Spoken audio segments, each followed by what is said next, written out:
जयति परम ज्योति समं समस्तेरनंत पर्यायी दर्पण तल इव सकला प्रतिफलति पदार्थ मालिका यत्र परमागमस्य बीजं निषिद्ध जात्यन्ध सिन्धुर्विधानं सकल नय विलसितानां विरोधमथनं नमाम्यनेकान्तं विरोधमथनं नमाम्यनेकान्तम्।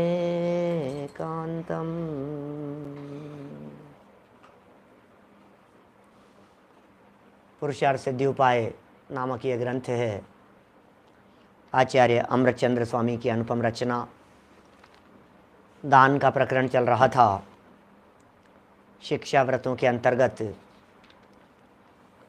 4 भेद शिक्षा व्रत के, जिनमें सामायिक, प्रोषधोपवास, भोगोभोग परिमाण और अतिथि संविभाग। यहाँ अतिथि संविभाग की चर्चा चल रही थी। आखिर कौन है अतिथि? अतिथि जिनके आने की तिथि निश्चित नहीं है। दान दिया जाना चाहिए, उन्हें भावपूर्वक दिया जाना चाहिए, बहुमान पूर्वक दिया जाना चाहिए। ये सब चर्चाएं हम पीछे कर चुके हैं कि नवदा भक्ति होनी चाहिए, यथा योग्य विनय होनी चाहिए, यथा योग्य बहुमान होना चाहिए। और फिर इतना ही नहीं, इनके साथ में आगे बढ़ कर के देने वाले के अंदर किस तरह के परिणाम होने चाहिए, उनकी भी चर्चा अपेक्षित विस्तार से हुई और 7 प्रकार के गुण बता दिए गए। फिर कहा किन वस्तुओं का दान दिया जाना चाहिए ये तो बताओ। तो कल हमने आपके बीच में चर्चा कर ली थी। औषध, शास्त्र, अभय, आहारा, 4 प्रकार के दान की बात कह दी। औषध दान, शास्त्र दान, अभय दान और आहार दान। आहार दान, औषध दान, अभय दान और ज्ञान दान। और 4 प्रकार के दान में से कल हमने श्रेष्ठ दान की बात आपको कह दी थी। ज्ञान दान ही श्रेष्ठ है, क्योंकि ज्ञान दान ही एकमात्र ऐसा दान दिखाई देता है जो परभव तक साथ में जाता है। ज्ञान दान ही ऐसा दिखाई देता है जिसका संबंध शरीर से नहीं आत्मा से होता है। ज्ञान दान ही ऐसा दिखाई देता है जिसके माध्यम से इलाज किया जाता है। किसका? बोले अपनी आत्मा का। शरीर का इलाज नहीं। देखिए, शरीर का इलाज कर्म के उदय से होता है और आत्मा का इलाज पुरुषार्थ से होता है। ये समझना पड़ेगा हमारे को। जब शरीर के इलाज की बात की, ये क्या करता है? शरीर के इलाज में तो पुरुषार्थ करता है और आत्मा के इलाज में कर्म पर छोड़ देता है। उल्टा कर रहा है काम। जबकि होना क्या चाहिए? शरीर का इलाज कर्म के उदय प्रमाण होगा। औदैहिक भाव, औदैहिक जन्य व्यवस्था होगी, उदय जन्य। नाम कर्म का उदय, वेदनीय कर्म का उदय, साता असाता का जिस प्रकार का उदय बनेगा, आयु कर्म की जैसी परिस्थिति बनेगी, ये सब उसके अनुसार शरीर की व्यवस्थाएं बन जाएगी। और आत्मा की व्यवस्थाएं कर्म के उदय के अनुसार नहीं होती। आत्मा की व्यवस्थाओं के लिए तो पुरुषार्थ करना पड़ेगा आपको। आंतरिक इलाज के लिए उसके लिए पुरुषार्थ लगेगा। तो ये जीव पुरुषार्थ तो करता नहीं है। बाहर में इस जीव ने पुरुषार्थ तो किया नहीं और कर्म के ऊपर छोड़ दिया। तो यहाँ कह रहे हैं भैया, ज्ञान दान ऐसा है जो ज्ञान दान अंदर आत्म तत्व को पकड़ने की बात करता है। ज्ञान से आत्मा पकड़ में आएगा, आहार से आत्मा पकड़ में नहीं आएगा। आहार, औषधि और अभय, ये तीनों चीज़ें शरीर आश्रित और ज्ञान दान आत्माश्रित। इसलिए वो महत्वपूर्ण प्रकरण विचारणीय था। चर्चा कल हम विस्तार से कर चुके हैं और आज इसी प्रकरण को एक और नई सीढ़ी पर, नए पायदान पर पहुंचा रहे हैं, जिसका नाम है पात्रों का भेद बताते हैं। आखिर पात्र कौन है? किसको देवें दान? हर व्यक्ति दान देने के लिए उत्साहित है। हमें देना है, हमें दान देना है, हमें दान देना है। तो किसको दान देवें? किसी से भी चर्चा कर लो आप, लोग ऐसे मिलेंगे, हमें दे दो ना। मांगने वाले दुनिया भर में चारों तरफ बैठे हुए हैं, हमें दे दो, हमें दे दो। लोग ऐसे सब तरफ मांगने के लिए। लेकिन निर्णय आपको करना पड़ेगा। जो लोग स्वयं दान मांग रहे हैं उनमें कौन व्यक्ति कितना सच्चा है, कितना झूठा है, उसमें वास्तविकता क्या है, इसके निर्णय पूर्वक दान दिया जाना चाहिए। यहाँ मुख्य रीति से जो देने की चर्चा चल रही है उसमें 3 प्रकार के पात्रों की बात कहेंगे, और उन 3 प्रकार के पात्रों के अलावा और किसको क्या दिया जाना चाहिए वो भी बताएंगे। 188 नंबर पेज और 171 नंबर का यह श्लोक है। पात्रं त्रिभेद मुक्तं संयोगो मोक्ष कारण गुणानाम अविरत सम्यक दृष्टि विरता विरतस्य सकल विरतस्य। क्या कह रहे हैं? अन्वयार्थ। मोक्ष कारण गुणानाम, मोक्ष कारण गुणानाम, गुजराती में पेज नंबर 135 है। क्या कह रहे हैं? मोक्ष कारण, मोक्ष के कारण रूप, गुणानाम गुणों के, अर्थात सम्यक दर्शन, सम्यक ज्ञान और सम्यक चारित्र गुणों के, ये मोक्ष के कारण रूप गुण हैं। संयोग है, संयोग वाला, पात्रम पात्र, अविरत सम्यक दृष्टि है, व्रत रहित सम्यक दृष्टि, च माने तथा, विरता विरत, देशव्रति, च माने और, सकल विरत है, त्रिभेदम उक्तम, महाव्रती, 3 भेद रूप कहा गया है। देखिए कितने सुंदर और सरलता से इस बात को यहाँ बता दिया गया कि मोक्ष के कारण रूप जो गुण हैं कौन से हैं? सम्यक दर्शन, ज्ञान, चारित्राणि, मोक्ष मार्ग है। ये 3 गुण हैं मोक्ष के कारण रूप। बोले इन गुणों के संयोग वाला पात्र कौन है? बोले 3 प्रकार के पात्र हैं जो इनके गुणों वाले हैं। क्या, कौन से 3 पात्र हैं? तो इन्होंने कह दिया व्रत रहित सम्यक दृष्टि और देशव्रति और महाव्रति, माने 3 हो गए। एक चौथे गुणस्थान वाला, एक पंचम गुणस्थान वाला और एक छठे 7वें गुणस्थान वाला। एक छठे 7वें वाले मुनिराज हो गए, पंचम गुणस्थान वाले प्रतिमाधारी श्रावक हो गए और चौथे गुणस्थान वाले अविरत सम्यक दृष्टि जीव हो गए। बोले ये 3 प्रकार के होते हैं पात्र जीव। एक बात विशेष बतलाऊं आपको, यहाँ मार्मिक बात कहूं, इन पंक्तियों से क्या आपको इतना स्पष्ट नहीं हो रहा है कि चौथे गुणस्थानवर्ती सम्यक दृष्टि ज्ञानी जीव के भी सम्यक दर्शन, सम्यक ज्ञान और सम्यक चारित्र साथ में है? क्या चतुर्थ गुणस्थान वाले के चारित्र की सिद्धि हो रही है कि नहीं यहाँ इस बात को देखने से? चौथे वाले के चारित्र होता है कि नहीं होता है? होता है चौथे वाले के चारित्र। अभी टोडरमल जी से बात करेंगे अपन सुबह, कल नहीं आगे चलकर, तो कहेंगे नहीं चौथे में चारित्र नहीं है। औरों से बात करो तो चौथे में, अपने आत्मार्थी लोगों से बात करो तो सब कहते हैं चौथे में चारित्र होता है, चौथे में चारित्र होता है। कोई दूसरे साथियों से बात करो तो कहते हैं नहीं चौथे में कैसे होगा चारित्र।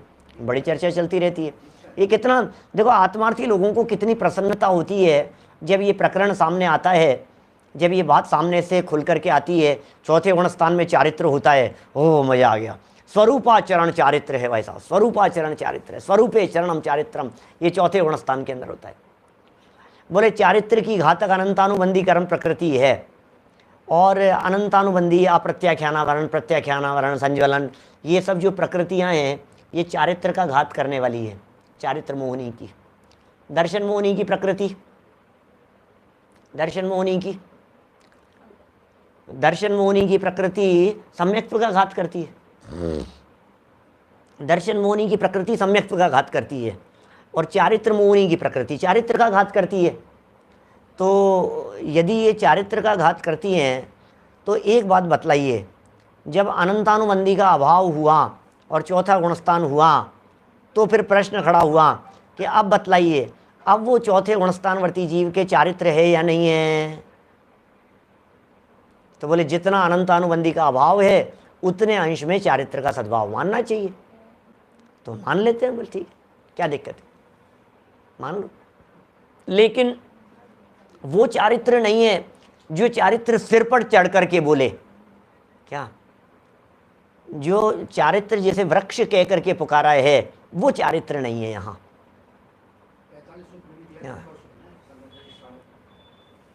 यथाख्यात चारित्र 11वें गुणस्थान में होता है।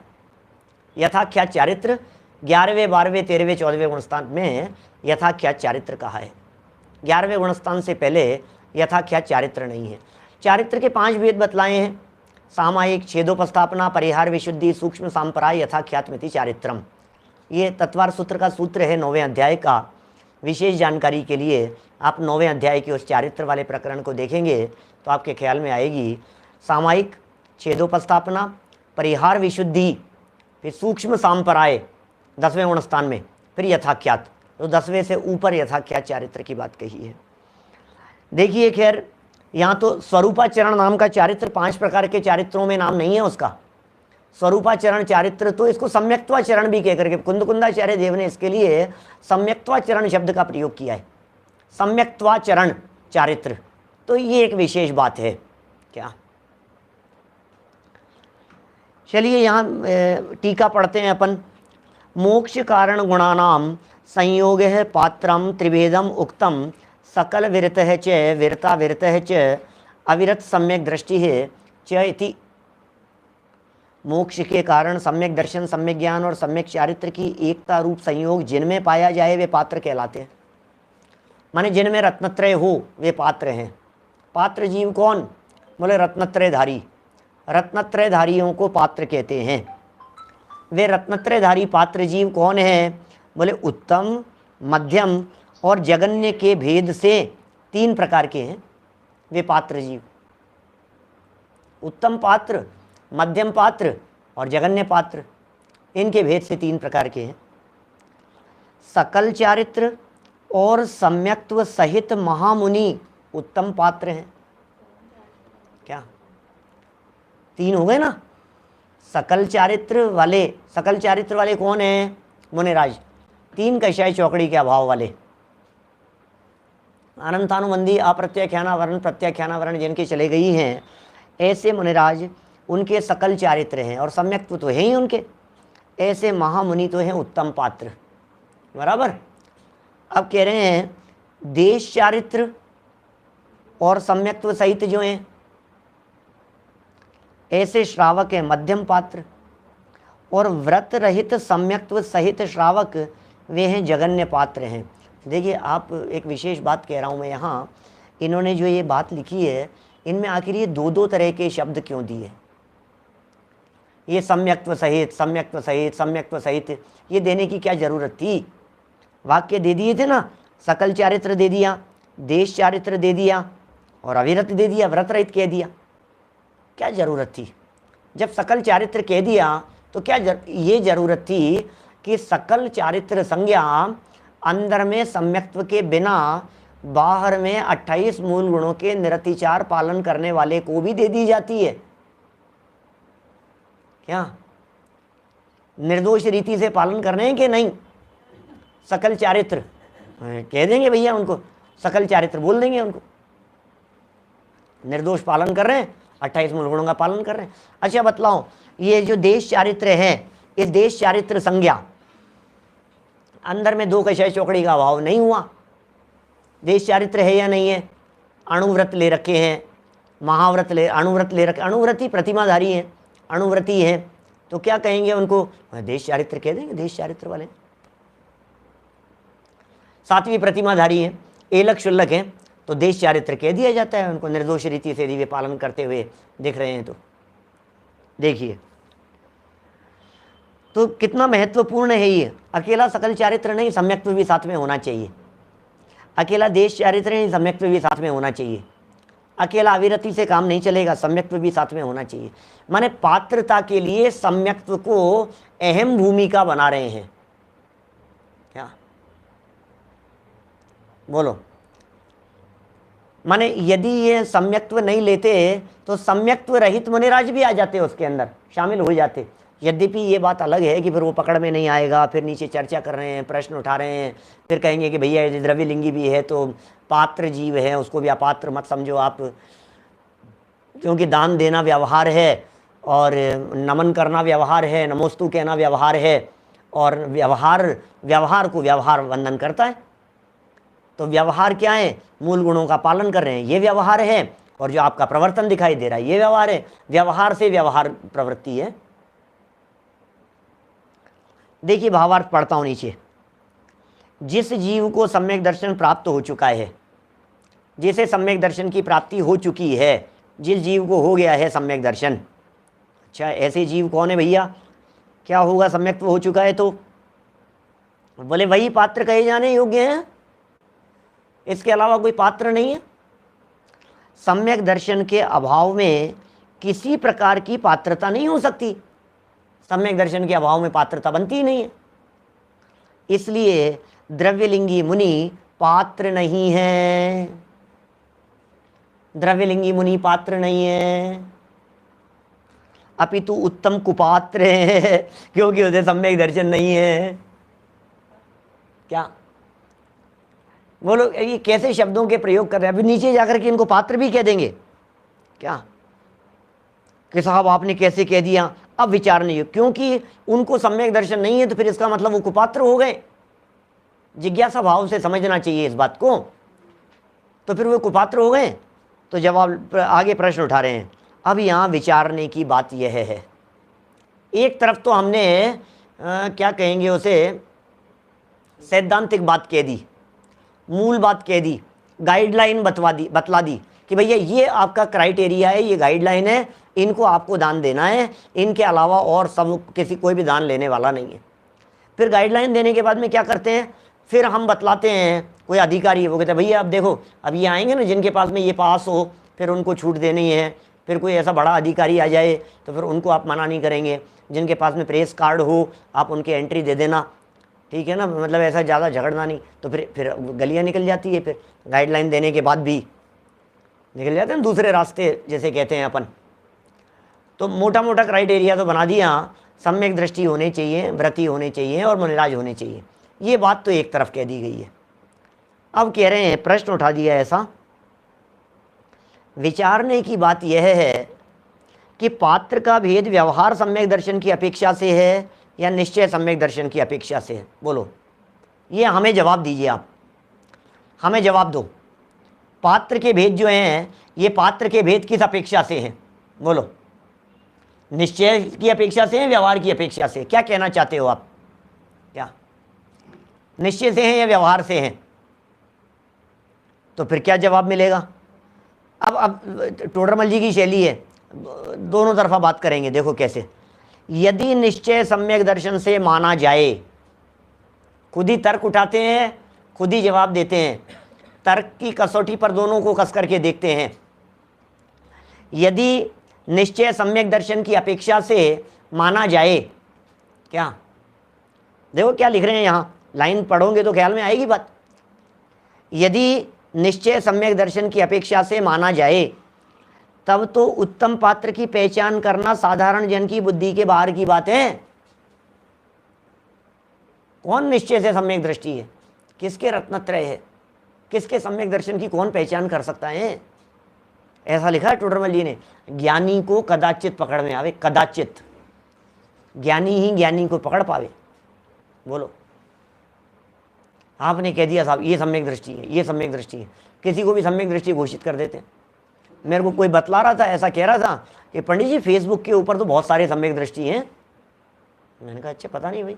बोले बहुत सारे ऐसे हैं जो लोग अपने आप को सम्यक दृष्टि और प्रोफाइल बना रखी है और अपने आप को सम्यक दृष्टि जैसा बना रखा है, कौन किसको पकड़े? ये सम्यक दृष्टि है, ये सम्यक दृष्टि है, और फिर किसी दूसरे के सम्यक। अच्छा, कोई व्यक्ति हमारे को मिथ्या दृष्टि घोषित करे, मान लीजिए कि नहीं साहब ये तो मिथ्या दृष्टि है, तो हम पूछते हैं भैया आप मिथ्या दृष्टि घोषित कर रहे हो तो आप बतलाइए क्या आप सम्यक दृष्टि हो क्या, कि नहीं? तो फिर आपने ऐसा कौन सा लक्षण देखा जिस लक्षण को देख करके मिथ्यात्व घोषित कर दिया?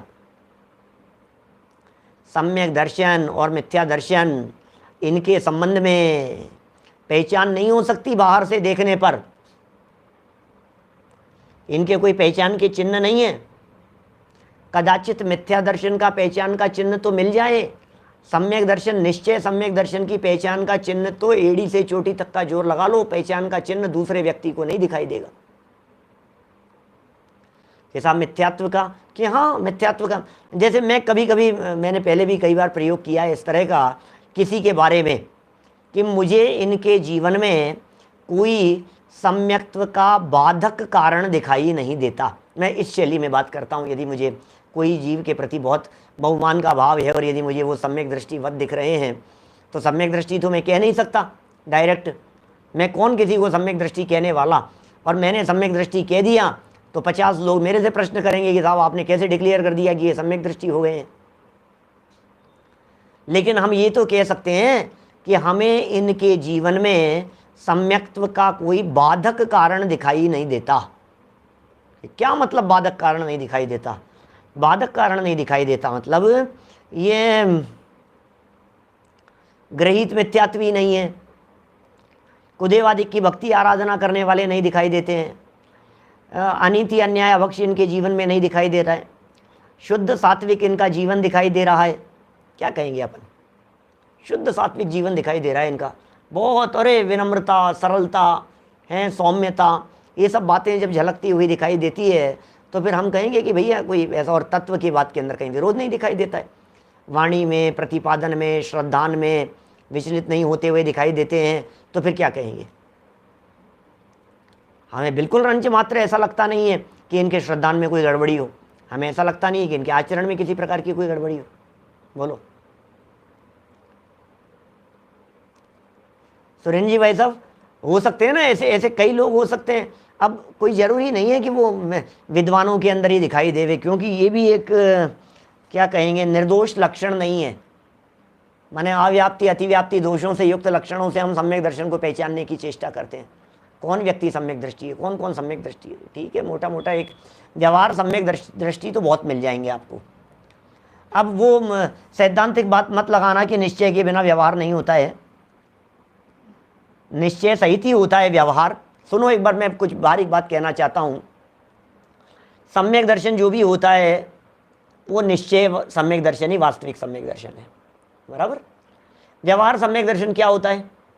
बोले निश्चय सम्यक दर्शन का सहचारी जो व्यवहार हो, जो आराधना हो, निश्चय सम्यक दर्शन का सहचारी बाह्य आराधनाधिक उसे व्यवहार सम्यक दर्शन कहने की रीति है। जिनागम में भी रीति है। निश्चय के साथ वाले व्यवहार को व्यवहार कहते हैं। अब निश्चय ना हो कदाचित, तो जैसा निश्चय सम्यक दृष्टियों का व्यवहार होता है वैसा का वैसा व्यवहार कदाचित कोई मिथ्या दृष्टि के जीवन में भी हो तो उसे भी व्यवहार सम्यक दृष्टि कहने की पद्धति चलती है। सुनना भाई, समझने की चेष्टा करना हम क्या कह रहे हैं। अभी कितने सम्यक दृष्टि हो गए? एक निश्चय सम्यक दृष्टि। निश्चय सम्यक दृष्टि कौन? बोले अंदर में जिसके दर्शन मोहनीय कर्म का अनुदय हो, उपशम क्षय क्षय उपशम जो परिस्थिति बने दर्शन मोहनी अनंतानुबंधी की, तो अब वो तो हो गई इंटरनल प्रोसेस। अब वो तो पता नहीं लगती है किसी भी व्यक्ति को, अंदर की स्थिति नहीं पता लगेगी। तो साहब अब वो सम्यक दृष्टि बोले अब उसके साथ में दर्शन मोहनीय अनंतानुबंधी के अनुदय के साथ में जो व्यवहार होगा, वो व्यवहार यदि शुद्ध सात्विक दिखाई दे रहा है तो अंदर के होने पर वो व्यवहार भी सच्चा व्यवहार है और ये निश्चय व्यवहार का सुमेल हो गया चौथे गुणस्थानवर्ती के जीवन में, ऊपर के जीवन में। ठीक है। अब ये जो व्यवहार है ये किसी के जीवन में निश्चय चला गया और व्यवहार मेंटेन है। कोई व्यक्ति चौथे गुणस्थानवर्ती था, चौथे गुणस्थानवर्ती का व्यवहार उत्कृष्ट था, चौथे गुणस्थान के योग्य व्यवहार था। सुनना, अभी अभी गजब की बात कह रहा हूं। चौथे गुणस्थानवर्ती का अंतर से चौथा गुणस्थान है बाहर में, क्या अंदर में चौथा गुणस्थान है, बाहर में उस व्यक्ति के चौथे गुणस्थान के योग्य आचरण है। बराबर। आचरण बिल्कुल शुद्ध सात्विक निर्दोष दिखाई दे रहा है। अब क्षयोपशम सम्यक्त्व है, इसके लिए बनारसी दालचीनी का लोहार की संडासीवत है, नाटक समय सार का। तो अभी सम्यक दृष्टि था, 10 मिनट बाद में क्या हुआ कुछ पता नहीं, अंदर में कुछ गड़बड़ हुई और वो सम्यक दृष्टि मिथ्या दृष्टि हो गया। तो अंदर में गुणस्थान पहला हो गया और आचरण जो बाहर था वो यथावत बना हुआ है। तो बोलो अब उसे सम्यक दृष्टि कहें कि नहीं कहें? कहेंगे व्यवहार सम्यक दृष्टि है, बाह्य आचरण दिख रहा है, सम्यक दृष्टि है, सम्यक दृष्टि क्यों नहीं कहेंगे उसे? अभी और नीचे उतरो, अन्य लोगों की बात करो, तो कुछ ऐसे लोग दिखाई देवें जिनका बिल्कुल निर्दोष आचरण दिखाई दे रहा है, निश्चय सम्यक दर्शन की पहचान नहीं हो सकती है, तो उन्हें सम्यक दृष्टि कहें या नहीं कहें? जिनागम उनको भी व्यवहार से सम्यक दृष्टि कहने की परमिशन देता है, परमिशन है हमारे को, आप उन्हें सम्यक दृष्टि कह सकते हैं। देखिए आप क्या कह रहे हैं कमल जी, भाई साहब कमल जी बोरा हैं, क्या गजब बात कह रहे हैं। देखो आप, कुछ बात में कुछ दम नजर आता है टोडरमल जी की बात में। पढ़ेंगे यहाँ, देखो क्या कह रहे हैं। यदि निश्चय सम्यक दर्शन की अपेक्षा से माना जाए तब तो उत्तम पात्र की पहचान करना साधारण जन की बुद्धि के बाहर की बात है। फिर तो बात ही खत्म हो जाएगी, फिर तो कैसे कर पाएंगे आप? नहीं कर पाएंगे। यदि व्यवहार सम्यक दर्शन की अपेक्षा से माना जाए, अब प्रश्न उठा रहे हैं, खुद ही कह रहे हैं, तर्क कर रहे हैं टोडरमल जी साहब। यदि व्यवहार सम्यक दर्शन की अपेक्षा से माना जाए तो प्रथम गुणस्थान वाला जीव भी व्यवहार सम्यक दृष्टि हो सकता है और वह उत्तम पात्र की गणना में आ सकता है। बोलो क्या करना है? पहले गुणस्थान वाला भी उत्तम पात्र में चला जाएगा, क्या करें? माने कि नहीं माने? निश्चय पूर्वक ही व्यवहार होता है, यह बात परम सत्य है, लेकिन जिनवाणी में व्यवहार नए से निश्चय के बिना वाले व्यवहार को भी व्यवहार कहने की पद्धति है। क्या निश्चय, जब हमारी ऐसी चर्चा चलेगी ना कभी, तो फिर हम यही समझाएंगे बिना निश्चय के व्यवहार नहीं होता, बिना निश्चय के व्यवहार नहीं होता, बिना निश्चय के कुछ भी नहीं होता है जी। आप तो पहले निश्चय हुआ, निश्चय के बिना व्यवहार नहीं होगा, हम धड़ल्ले से बोलेंगे उस बात को। लेकिन आज कुछ प्रसंग दूसरा है। आज चर्चा यहाँ चरणानुयोग की है। चरणानुयोग प्रधान कथन है, तो चरणानुयोग तो आचरण को देखता है, चरणानुयोग तो आचरण के गीत गाता है। भाई साहब तुम्हारी श्रद्धा क्या थी, वो श्रद्धा का विषय द्रव्यानुयोग के अंतर्गत चले गया। तुम्हारे दर्शन मोहनी की क्या पोजीशन थी, वो विषय करणानुयोग के अंतर्गत चला गया। चरणानुयोग ये कह रहे हैं न मुझे द्रव्यानुयोग से मतलब है, न मुझे करणानुयोग से मतलब है। चरणानुयोग तो आचरण देख रहे हैं, बोले मेरे दायरे के अंदर ये फिट बैठते हैं, इसलिए हम तो यहाँ बात बराबर करेंगे कि ये तो सम्यक दृष्टि है। बोलो चरणानुयोग क्या कहेगा? चरणानुयोग तो अपने दायरे में रह करके बात करेगा ना। चरणानुयोग द्रव्यानुयोग को क्यों देखेगा? श्रद्धा उसकी कैसी है वो चर्चा क्यों करेगा? चरणानुयोग कर्मकांड की चर्चा क्यों करेगा कि इसके दर्शन मोह के उदय चल रहा है कि अनुदय चल रहा है कि अनंतानुबंधी है कि अनंतानुबंधी नहीं है, ये बात क्यों करेगा भैया? चरणानुयोग क्यों कहेगा? ये कहते ही तो करणानुयोग वाली पार्टी खड़ी हो गई जवाब देने वाली। ठीक है ना बात? अभी बात चल रही है, करणानुयोग की बात चल रही है, दर्शन मोहनी के उपशम शेष उपशम की बात चल रही है, और आप ला रहे हो आत्मानुभव की चर्चा। तो वो कहेगा भैया तुम आत्मानुभव की चर्चा क्यों कर रहे हो, तुम द्रव्यानुयोग की बात कर रहे हो। बोलो वो बात मुझे, मैं नहीं मानूंगा। यहां आत्मानुभव नहीं मानता है करणानुयोग। माने यही तो अनुयोगों की पद्धति, यदि नहीं समझे तो फिर गड़बड़ हो जाती है। मैंने एक दिन शायद मोक्ष मार्ग प्रकाशक में चर्चा करते समय कही थी कि टोडरमल जी साहब ने ही 286 पेज नंबर मोक्ष मार्ग प्रकाशक, वहाँ उन्होंने लिखा कि शुद्धोपयोग कौन से गुणस्थान में? बोले यथाख्यात चारित्र होने पर होगा। बोले 11वें गुणस्थान में होगा। करणानुयोग की विवक्षा से शुद्धोपयोग 11वें गुणस्थान में का है। लो अब शुद्धोपयोगी 11वें गुणस्थान में कह दिया तो मुनि राजों के शुद्ध बोले नहीं होता कुछ भी। 6ठे 7वें गुणस्थान में शुद्धोपयोग बोले नहीं होता। क्या बात कर रहे हो आप? 6ठे 7वें गुणस्थान में शुद्धोपयोग नहीं है। शुद्धोपयोगी श्रवण है, शुभोपयोगी भी श्रवण, शुद्धोपयोगी निराश्रव है, आश्रवी है, शेष सब कथन तो खूब किए हैं प्रवचन सार में। अब कह रहे हो मुनिराज के भी शुद्धोपयोग नहीं होता है। बोले इस पंचम काल में शुद्धोपयोग होता ही नहीं है। क्या बात कर रहे हो आप, पंचम काल में शुद्धोपयोग नहीं होता है? कि हाँ जी, क्योंकि पंचम काल में यथा क्या चारित्र नहीं होता, इसलिए पंचम काल में शुद्धोपयोग नहीं होता। और भाई साहब, जिनागम की विवक्षाओं को पढ़ो और विवक्षाओं को पढ़ करके यदि बैलेंस बनाओ तो आपको जिनागम की बातें सत्य समझ में आएगी। अदरवाइज आप एक कथन को झूठा, दूसरे कथन को सच्चा, मन गढ़ंत जो जचेगी उसको सच्चा कह दोगे आप, ये गड़बड़ हो जाएगी। जिनागम है यहाँ, ये भाई साहब ये सम्यक एकांत है, ये नए विवक्षाएं हैं। इन अपेक्षाओं को न समझ के तलवार की धार की तरह हैं, चलती तो अपने माथे पर हैं और गर्दन काटती है शत्रुओं के कर्म के। और थोड़ी सी असावधानी हो जाए तो अपना भी गला कट जाता है, ऐसी गड़बड़ हो जाती है। फिर वहीं टोडरमल जी साहब ने लिखा, जो मैंने कौन सा पेज बतलाया, 286 नंबर पेज मोक्ष मार्ग प्रकाशक में, वहीं उन्होंने लिखा, बोले द्रव्यानुयोग की अपेक्षा शुद्धोपयोग निचली भूमिका में भी संभव है। लो, करणानुयोग की अपेक्षा से शुद्धोपयोग यथाख्यात होने पे और द्रव्यानुयोग की अपेक्षा से शुद्धोपयोग बोले निचली भूमिका में भी संभव है। क्या यथाख्यात चारित्र मतलब जहां राग द्वेष रंच मात्र भी न हो, उनका जहां पूरी तरह से अभाव हो जाए उसे यथाख्यात चारित्र कहा जाता है। जहां राग द्वेष और कषायों का मल न हो, ऐसी निर्मलता वाले चारित्र को यथाख्यात चारित्र कहा जाता है। देखिए क्या कह रहे हैं, 11वें 12वें में है यथाख्यात चारित्र, 13वें 14वें में है ना। क्या कह दिया यहां, बातें कितनी गंभीर है। चौथी लाइन देखिए कि साहब यदि, तीसरी लाइन, यदि व्यवहार सम्यक दर्शन की अपेक्षा से माना जाए, ऐसा मान लेवे कि व्यवहार सम्यक दर्शन की अपेक्षा से, तो पहले गुणस्थान वाला जीव भी व्यवहार सम्यक दृष्टि हो सकता है और वह उत्तम पात्र की गणना में आ सकता है। अब क्या करें, अब बोलो, जो लोग सिर्फ इस बात की रट लगाए रखें कि निश्चय के बिना व्यवहार नहीं होता, अब गंभीरता देखना, निश्चय के बिना व्यवहार होता ही नहीं है, एक तरफा बात है, तो फिर टोडरमल जी का इस वाक्य का क्या होगा। प्रथम गुणस्थान वाले को व्यवहार सम्यक दृष्टि कैसे कह दिया इन्होंने, निश्चय तो नक्की है ना, नहीं है। पहले गुणस्थान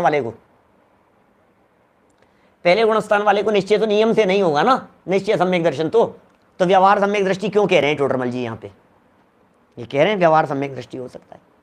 ये टीका टोडरमल जी की है, टीका और भावार्थ, मूल श्लोक अमृतचंद्राचार्य के लिखे हुए हैं। प्रथम गुणस्थान वाला जीव भी व्यवहार सम्यक दृष्टि हो सकता है और वह उत्तम पात्र की गणना में आ सकता है। इसलिए द्रव्यलिंगी मुनि भी, माने पहले गुणस्थान वाला भी उत्तम पात्र हो सकता है और यही ठीक भी लगता है। क्या है भाई साहब, कितनी उदारता है, सोचो तो सही। इस कठोरता को लेकर के कहां जाएंगे आप। पहले गुणस्थान वाले को कह रहे हैं, पहले गुणस्थान वाले द्रव्यलिंगी मुनि उत्तम पात्र हो सकते हैं और टोडरमल जी कह रहे हैं ठीक भी लगता है, कारण कि पात्र की पहचान करना श्रावक का कार्य है। बस लो, और श्रावक क्या काम करेगा, बोले श्रावक बाहर से देखेगा मूल गुणों का पालन हो रहा है कि नहीं, बराबर हो रहा है, परिग्रहधारी तो नहीं है, बोले बिल्कुल नहीं है, पैसे का लेन देन तो नहीं करते हैं कि बिल्कुल नहीं करते हैं, शुद्ध सात्विक आचरण दिखाई दे रहा है कि बिल्कुल शुद्ध, आहारचर्या में, प्रतिपादन में, वस्तु स्वरूप के प्रतिपादन में निर्दोष रीति से बात कर रहे हैं, बोले बिल्कुल निर्दोष, कोई दिक्कत नहीं है। क्या दिक्कत है, कोई हम तो भाई साहब पहले गुणस्थानवर्ती हो द्रव्यलिंगी, हम 10 बार नमोस्तु कहेंगे उनको, क्या बिल्कुल कहेंगे, बिल्कुल 100 बार नमोस्तु कहें। और सम्यक दृष्टि ज्ञानी जीव, और ऐसा तक लिखा, कदाचित सम्यक दृष्टि के पकड़ में आ जाए, उसके बावजूद भी सम्यक दृष्टि पहले गुणस्थानवर्ती द्रव्यलिंगी मुनि को नमोस्तु कह करके आहार दान कराएगा। बोलो, वापस बोलता हूं, थोड़ा फास्ट बोल गया। क्या कहा पिताजी साहब, क्या कह रहा हूं, सुनो, पहले गुणस्थान वाले की बात कर रहा हूं, सुनो इधर सुनो एक मिनट बात मैं क्या कह रहा हूं। पहले गुणस्थान वाले हैं द्रव्यलिंगी है मुनि, और चौथे गुणस्थान वाला है सम्यक दृष्टि। और सम्यक दृष्टि ज्ञानी जीव को पकड़ में आ गया कि इनका गुणस्थान पहला है और बाहर में दिख रहा है निर्दोष आचरण, उसके बावजूद सम्यक दृष्टि ज्ञानी जीव चौथे गुणस्थान वाला उनको आहार दान देगा, नमन भी करेगा। बोलो, ये बात है। ये अभी 286 बतलाया था ना मैंने मोक्षमार्ग प्रकाशक का, अब 283 खोल करके देखना, 283 पर बात कही है ऐसी। तो बहुत तरह की बातें हैं, गहराई से विचार। माने अपेक्षाओं को समझो तो कहीं झगड़े का काम नहीं है, और अपेक्षाओं को नहीं समझो तो जनागम में झगड़े ही झगड़े हैं, झगड़े ही झगड़े हैं कदम कदम पे। बोलो, देखो क्या कह रहे हैं, कितना स्पष्ट लिखा है इन्होंने। द्रव्यलिंगी मुनि भी उत्तम पात्र, द्रव्यलिंगी मुनि भी उत्तम पात्र हो सकता है, और यही ठीक भी लगता है, ठीक भी लगता है भैया। कारण कि पात्र की पहचान करना श्रावक का कार्य है, और ये काम तो श्रावक का है। और श्रावक जिस बात की जितनी परीक्षा कर सकता है उतनी ही तो करेगा। श्रावक कितनी परीक्षा कर सकता है, बाहर से बतलाओ। श्रावक तो यही परीक्षा करेगा कि पीछे कमंडल के अलावा और कोई परिग्रह तो नहीं है, कपड़े लत्ते तो नहीं रखते हैं, और किसी तरह का आडंबर तो नहीं है, यही तो परीक्षा करेगा। श्रावक कैसी परीक्षा करेगा, हितमित प्रिय वचन वाणी बोल रहे हैं या नहीं, चलते फिरते हुए जब चल रहे हैं तो उस समय बतलाइए। जब वे चलते फिरते हुए दिख रहे हैं तो 4 हाथ जमीन देख करके चल रहे हैं या नहीं, ये ईरिया समिति से हमारे पकड़ में आ गया कि निर्दोष चर्या है या नहीं है। नीचे देख करके चल रहे हैं, ईरिया समिति है, बराबर निगाह है, देख सोच करके भोजन कर रहे हैं, तो तुरंत बराबर पकड़ में आ गई है ये बात, भैया निर्दोष दिख रहे हैं हमारे को। तो टोडरमल जी ने कहा आप तो इतना ही पकड़ पाएंगे, अंदर का गुणस्थान तो कैसे पकड़ेंगे। सच में अंदर का गुणस्थान पकड़ना तो केवलियों का काम है, सूक्ष्म रीति से तो कदाचित पकड़ में आ जाए एक ज्ञानी को दूसरे ज्ञानी की बात, बाकी तो केवल ज्ञानियों का काम है। क्योंकि आपने अभी देखा इनको कि ये ऐसे हैं, इनके अभी मोक्ष जाने वाले हैं, और अभी इनके भाव खड़े हो गए, अभी इनके भाव खड़े हुए दिखाई दे रहे हैं, और अगले क्षण इनको मोक्ष की प्राप्ति हो। कैसे पकड़ें किन चीजों को। नीचे वाली लाइन है देखो, बहुत महत्वपूर्ण है, 189 नंबर पेज की। श्रावक जिस बात की जितनी परीक्षा कर सकता है, जितनी कैपेसिटी है, जितनी पावर है, और श्रावक को क्या दिखेगा, बाहर ही तो दिखेगा। श्रावक चरम चक्षुओं से ही तो देखेगा। श्रावक अंतरंग में झांक करके कैसे देखेगा किसके अंदर में क्या चल रहा है। श्रावक वाणी से ही तो पकड़ेगा, श्रावक व्यवहार से ही तो पकड़ेगा, श्रावक बोलने चलने की जो प्रवृत्तियां हैं इनसे ही तो देखेगा। क्या जो स्पष्ट रूप से जनवाणी का अन्यथा प्रतिपादन करते हुए दिखाई दे रहे हो, तो अनुवीची भाषणम दिखाई दे रहा है, अयोग्य दिखाई दे रहे हैं, ये साफ साफ दिख रहा है। यद्वा तद्वा जिनका प्रतिपादन दिखाई दे रहा है, भाई लक्षण कहे ना, समिति 5 समिति कही है, सत्य महाव्रत कहा है, सत्य महाव्रत के धनी क्या प्रतिपादन करेंगे। अभी जब सत्य वगैरह की जब चर्चाएं आएगी ना आगे, जब सत्य की जब चर्चाएं आएगी, इस तरह की अतिचारों की चर्चा करेंगे, अणुव्रतों के अतिचारों वगैरह के संदर्भ में, दिग्व्रत, देश व्रत, मतलब क्या कहेंगे, ये 5 सभी प्रकार के व्रतों की, अहिंसा, सत्य, आचौर्य, 12 व्रतों की संलेखना वगैरह का प्रकरण भी बहुत सुंदर शुरू होने वाला है। कल परसों तो अपन फिर चर्चा, ये 2-1 दिन में, ये संलेखना की 2-3 दिन बाद में चर्चा चलेगी। संलेखना क्या चीज़ है, बड़े गजब के प्रकरण है, समाधि मरण संलेखना की चर्चाएं। चलो वापस आ जाओ, लास्ट पैराग्राफ 189 का। श्रावक जिस बात की जितनी परीक्षा कर सकता है उतनी ही करेगा, अतः द्रव्यलिंगी को भी व्यवहार पात्रता हो सकती है। इसलिए व्यवहार सम्यक दर्शन से पात्रों की परीक्षा करके, व्यवहार सम्यक दर्शन से करो परीक्षा, क्योंकि आप निभा रहे हो व्यवहार। क्या निश्चय सम्यक दर्शन से परीक्षा होगी निश्चय के लिए, व्यवहार सम्यक दर्शन से परीक्षा होगी व्यवहार के लिए। कि साहब समझ में नहीं आई आप क्या कहना चाह रहे हो। भोजन करना और कराना है व्यवहार, तो व्यवहार है, तो इस व्यवहार के लिए परीक्षा करो व्यवहार से। मुक्ति की प्राप्ति होगी निश्चय, वास्तव में कर्म निर्जरा, तो उसकी परीक्षा होगी निश्चय से, अंतर से। माने निश्चय सम्यक दर्शन ज्ञान चारित्र के बिना निश्चय से मोक्ष की प्राप्ति नहीं होगी।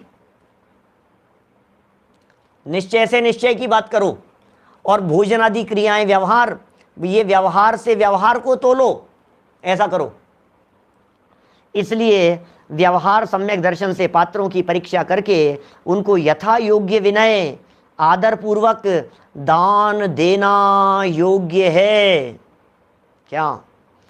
अर्थात जो पात्र व्यवहार रत्नत्रय से संयुक्त हो उसे यथा योग्य विनय पूर्वक दान देना उचित है।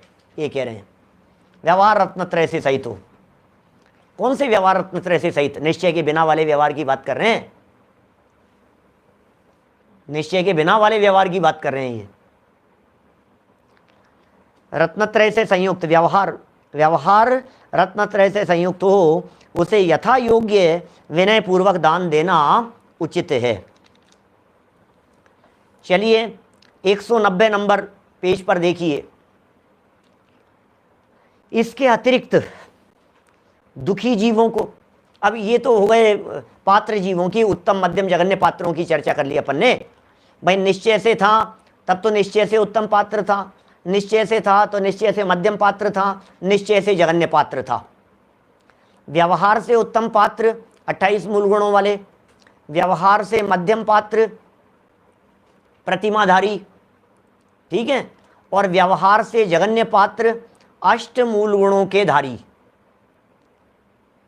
हैं, निशंकित आदि 8 अंगों के धारी, 25 दोषों से रहित, 8 मूल गुणों का पालन करने वाले, ये व्यवहार वाले।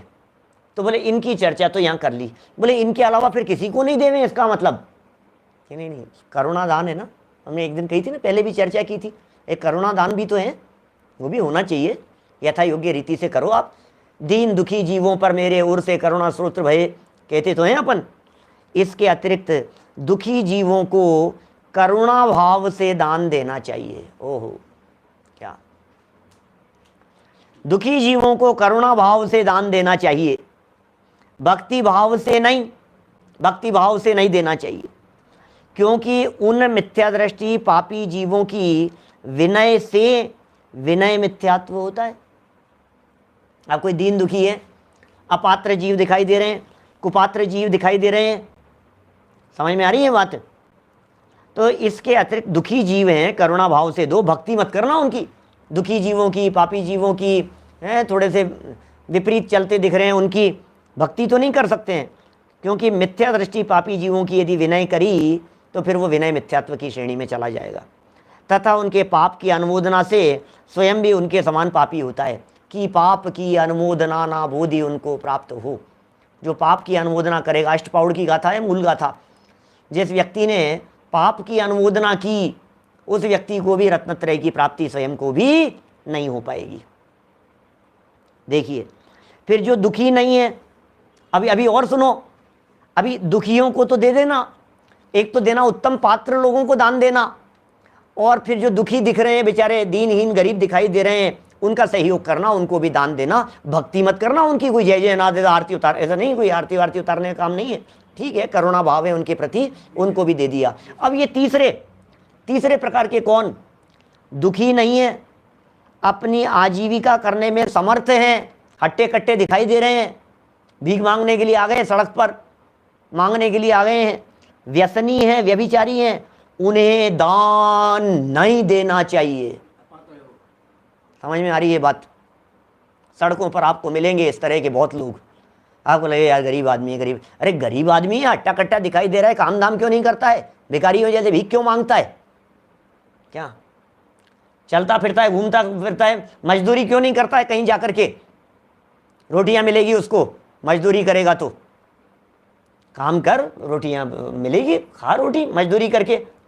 ये कह रहे हैं यहाँ, अभी आजीविका में समर्थ हैं जो व्यक्ति, व्यसनी व्यभिचारी हों, दान नहीं देना चाहिए, उनको दान देने से अनेक पाप उत्पन्न होते हैं, अतः उन्हें दान कदापि नहीं देवे। बोलो, कदापि नहीं देवे इस प्रकार का दान उनको।